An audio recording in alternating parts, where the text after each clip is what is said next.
আজ শুভ মহালয়া। দেবীপক্ষের শুরু হলো পিতৃপক্ষের শেষে। দেবী দুর্গা আজ পা রেখেছেন মর্ত্যলোকে। মহালয়ার মাধ্যমে সেই আগমনী বার্তার আয়োজন চলছে। এই মুহূর্তে এই আয়োজনের আরও জানাতে জাতীয় মন্দির ঢাকেশ্বরী থেকে যুক্ত হচ্ছেন আমাদের সাথে সহকর্মী দেবরাজ দেব। এছাড়া ময়মনসিংহের দুর্গাবাড়ি মন্দির থেকে যুক্ত হচ্ছেন সহকর্মী হারুনুর রশিদ এবং বরিশালের শরৎ থেকে যুক্ত হচ্ছেন অমিত হাসান। শুরুতেই দেবরাজের কাছে যেতে চাই। দেবরাজ, মহালয়া এখন কি কি আনুষ্ঠানিকতা চলছে জানাবেন?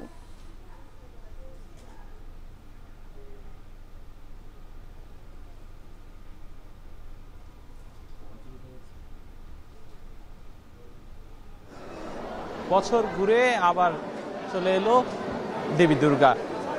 চণ্ডীপাঠের মাধ্যমে, উলুধ্বনির মাধ্যমে এই মন্দিরে দেবী দুর্গার আহ্বানের যে আনুষ্ঠানিকতা সেটি শুরু হয়ে গেছে ভোরবেলাতেই। আমরা এই মুহূর্তে আছি ঢাকেশ্বরী মন্দিরে, যেখানে আসলে আপনার যে মহালয়ার যে আনুষ্ঠানিকতা এবং মহালয়ার যে প্রথম ভাগে যে আসলে সাংস্কৃতিক অনুষ্ঠান, দেবীর যে আহ্বান, সেই আহ্বান কিছুক্ষণ আগেই শেষ হয়ে গিয়েছে এবং সকাল ৯টা নাগাদ আসলে মহালয়ার যে আনুষ্ঠানিক পূজা অর্চনা, সেই অর্চনা শুরু হবে। এই মহালয়ায় দুর্গাপুজোর সামনে আর মাত্র ৬ দিন পরে দুর্গাপুজো শুরু হবে। কৈলাস থেকে দেবী দুর্গা মর্তে নেমে এসেছেন এবং সেই শুভক্ষণের এই যে আয়োজন, সেটিকেই আসলে মূলত মহালয়া হিসেবে সনাতন ধর্মের অনুসারীরা কিন্তু পালন করে থাকে। এবার দেবী দুর্গা ঘটকে করে আসবেন এবং মর্তে আসবেন এবং ঘটকে করে বিদায় নেবেন, এমনটাই কিন্তু আমরা এবার জানতে পেরেছি। এবং এই ঘটকে করে আসার মাধ্যমে দেবী দুর্গা ভক্তরা কিন্তু আমাদের বলেছেন যে এই বর্তমানে সমাজের যে শৃঙ্খলাহীনতা বা হতাশা, সেগুলো কাটিয়ে যেন দেবী দুর্গা সবাইকে ভালোভাবে আসলে বাঁচার যে সুযোগ, সেই প্রার্থনা যেন তারা সেই প্রার্থনাতেই কিন্তু তারা আসলে মূলত দেবী দুর্গার আহ্বান জানিয়েছেন সেই প্রার্থনাতে। এবং এই মহালয়ার যে মূল পুজো অনুষ্ঠান, সেটি সকাল ৯টায় ঢাকেশ্বরীতে অনুষ্ঠিত হবে এবং তারপরই আসলে যে প্রতি বছর শরৎকালে যে দুর্গা উৎসব হয়, সেই দুর্গা উৎসবের যে মূল আনুষ্ঠানিকতা সেটি আসলে হয়ে যাবে। এই হিন্দু শাস্ত্রমতে দেবী দুর্গার এই আহ্বানই আসলে মহালয়া হিসেবে পরিচিত। মহালয়া দুর্গা উৎসবের একটি গুরুত্বপূর্ণ অংশ। এদিন মূলত গঙ্গা তীরে প্রার্থনা করে ভক্তরা মৃত আত্মীয় স্বজন এবং পূর্বপুরুষদের আত্মার মঙ্গল কামনা করেন। সেখান থেকেই কিন্তু এই মহালয়ার যে আনুষ্ঠানিকতা সেটি শুরু হয়, পূর্বপুরুষকে আহ্বান জানিয়ে। তো ঢাকেশ্বরী মন্দিরে কিছুক্ষণ আগেই বলছিলাম যে আসলে সাংস্কৃতিক অনুষ্ঠান অনুষ্ঠিত হয়েছে এবং এর পরপরই মূল আনুষ্ঠানিকতা যেটি সকাল ৯টা নাগাদ শুরু হবে। তো ভক্তরা আসলে তাদের যে অপেক্ষার পালা সারা বছরের, সেই অপেক্ষার পালা শেষ করেই এই মহালয়ার মাধ্যমে তাদের সেই উৎসব শুরু করলেন।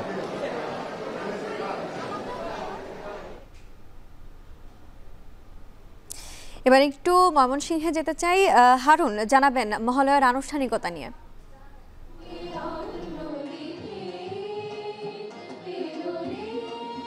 ময়মনসিংহে নানা আনুষ্ঠানিকতার মধ্য দিয়ে শুভ মহালয়া পালিত হচ্ছে। অর্থাৎ শুভ মহালয়ার আনুষ্ঠানিকতা উপভোগ করতে কিন্তু ময়মনসিংহের দুর্গাবাড়ি মন্দিরে আমরা দেখতে পাচ্ছি প্রচুর সনাতন ধর্মাবলম্বী ভক্ত যারা রয়েছেন, তারা কিন্তু মন্দিরে এসে উপস্থিত হয়েছেন। মূলত আজকের এই মহালয়ার মধ্য দিয়েই শারদীয় দুর্গোৎসবের যে ক্ষণ গণনা সেটি শুরু হয়েছে এবং আজকে এই মহালয়ার মাধ্যমেই কিন্তু দেবীকে মর্তে আহ্বান করা হবে এবং এই মহালয়ার যে আনুষ্ঠানিকতা সেটি উপভোগ করার জন্য কিন্তু ময়মনসিংহের দুর্গাবাড়ি মন্দিরে আমরা দেখতে পাচ্ছি যে প্রচুর ভক্ত অনুসারীরা কিন্তু এসেছেন এবং এখানে চণ্ডী পাঠের মাধ্যমে দেবীকে মর্তে আহ্বান করা হচ্ছে এবং এর মাঝে মাঝেই কিন্তু ভক্তিমূলক নানা ধরনের সঙ্গীত পরিবেশন হচ্ছে এবং আমরা জানি যে এখানে একটি নৃত্যনাট্য পরিবেশিত হবে এবং এটি কিন্তু দুর্গাবাড়ি মন্দিরের একটি ঐতিহ্য। অর্থাৎ মহালয়াতে একটি জাঁকজমক অনুষ্ঠান প্রতি বছরই হয় এবং এবারও তার ব্যতিক্রম হয়নি। এবারও কিন্তু দুর্গাবাড়ি মন্দিরে বেশ জাঁকজমকভাবেই এই শুভ মহালয়ার যে আনুষ্ঠানিকতা সেটি হচ্ছে এবং নগরীর বিভিন্ন এলাকা থেকে কিন্তু পুণ্যার্থীরা এই দুর্গাবাড়ি মন্দিরে এসে জড়ো হয়েছেন এবং তারা কিন্তু শুভ মহালয়ার যে আনুষ্ঠানিকতা সেটি উপভোগ করছেন। এবং আমরা দেখতে পেয়েছি যে এই মহালয়ার আনুষ্ঠানিকতাকে সুষ্ঠুভাবে সম্পন্ন করার জন্য কিন্তু আইনশৃঙ্খলা বাহিনীর মোতায়েন আমরা দেখেছি, র্যাব সদস্যদেরকে দেখেছি, পুলিশ সদস্যরা কিন্তু এই দুর্গাবাড়ি মন্দির এবং এর আশপাশের এলাকায় রয়েছেন এবং তারা সার্বক্ষণিক নজরদারির মধ্যে রেখেছেন। আরেকটি বিষয় বলে রাখি যে এই দুর্গাবাড়ি মন্দিরই নয়, এটি কিন্তু ময়মনসিংহের যে যতগুলো পূজা মণ্ডপ রয়েছে যে মণ্ডপগুলোতে কিন্তু শারদীয় দুর্গোৎসব হবে, সবগুলো মণ্ডপে কিন্তু এই শুভ মহালয়ার যে আনুষ্ঠানিকতা সেই আনুষ্ঠানিকতা কিন্তু পালিত হচ্ছে। আমি একটু বলে রাখি যে এবছর ময়মনসিংহে প্রায় 696টি পূজা মণ্ডপে শারদীয় দুর্গোৎসব অনুষ্ঠিত হবে। এর মধ্যে 81টি পূজা মণ্ডপ রয়েছে ময়মনসিংহ মহানগরে। সবগুলো পূজা মণ্ডপেই এবার উৎসবমুখর পরিবেশে শারদীয় দুর্গোৎসব অনুষ্ঠিত হবে বলে আশা করছেন সনাতন ধর্মাবলম্বীরা। তো এই ছিল আমার কাছে ময়মনসিংহ থেকে শুভ মহালয়ার সর্বশেষ। এবার অমিতের কাছে যেতে চাই। অমিত, মণ্ডপগুলোতে ভক্তদের ভিড় কেমন দেখছেন?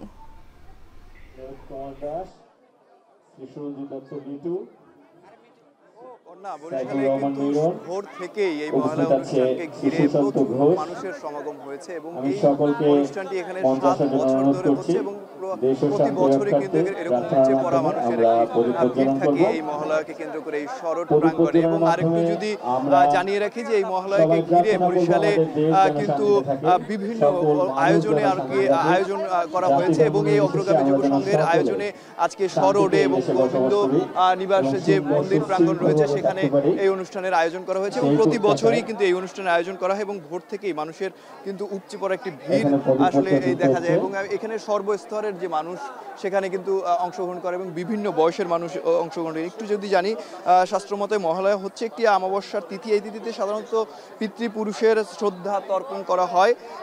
এই তর্পণ করলে পিতৃপুরুষ নরক যন্ত্রণা থেকে মুক্তি পেয়ে আমাদের আশীর্বাদ প্রদান করে, এমনটাই আসলে তারা মনে করেন। এবং আরেকটু যদি জানিয়ে রাখি এর মাধ্যমে দুর্গা উৎসবের সূচনা হয়। দেবী দুর্গা এই দিনে পৃথিবীতে অবতরণ করেছিলেন বলে বিশ্বাস করা হয়। পরিচিত গান মন্ত্র শোনার জন্য কিন্তু সকাল থেকেই এখানে দর্শনার্থীদের ভিড় দেখা যায় এবং এই মুহূর্তে দেখছেন যে প্রদীপ প্রজ্বলন হচ্ছে এবং যারা বিভিন্ন পর্যায়ের মন্দিরের সভাপতি, সাধারণ সম্পাদক রয়েছে, পূজা কমিটির লোকজন রয়েছে, তারা কিন্তু এই মুহূর্তে এই প্রদীপ প্রজ্বলনটি শুরু করছে এবং এর পরপরই থাকছে এখানে যে গীতি নাট্য সেটি কিন্তু রয়েছে এবং এর পরপরই কিন্তু আসলে বরিশালের যারা রয়েছে হিন্দু ধর্মাবলম্বীরা তারা কিন্তু ভোর থেকেই এখানে ভিড় করছেন এবং নানা আয়োজনে কিন্তু বরিশালের এই শহর এলাকায় এই অনুষ্ঠানটি হচ্ছে। এবং আরেকটু যদি জানিয়ে রাখি যে এর মাধ্যমে কিন্তু দুর্গাপূজার যে আনুষ্ঠানিকতা সেটি কিন্তু আসলে অনুষ্ঠিত হয় এবং এখানে যারা রয়েছেন তারা বলছেন যে এই অনুষ্ঠানের মাধ্যমে কিংবা এই দুর্গাপূজার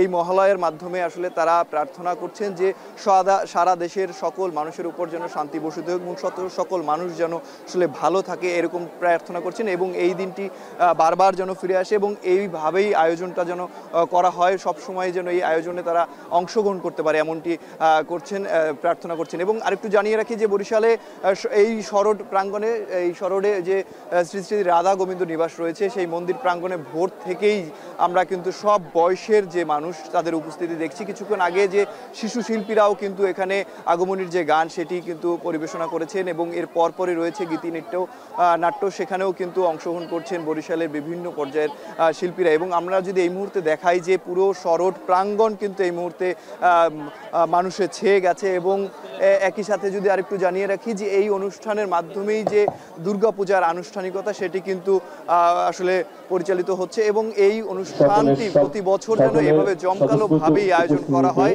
এমনটাও জানিয়েছেন যারা এসেছেন এই অনুষ্ঠানে। এবং এই অনুষ্ঠানের প্রধান যে আকর্ষণ সেটি কিন্তু আর কিছুক্ষণের মধ্যেই শুরু হবে, সেটি হচ্ছে গীতি নৃত্য নাট্য।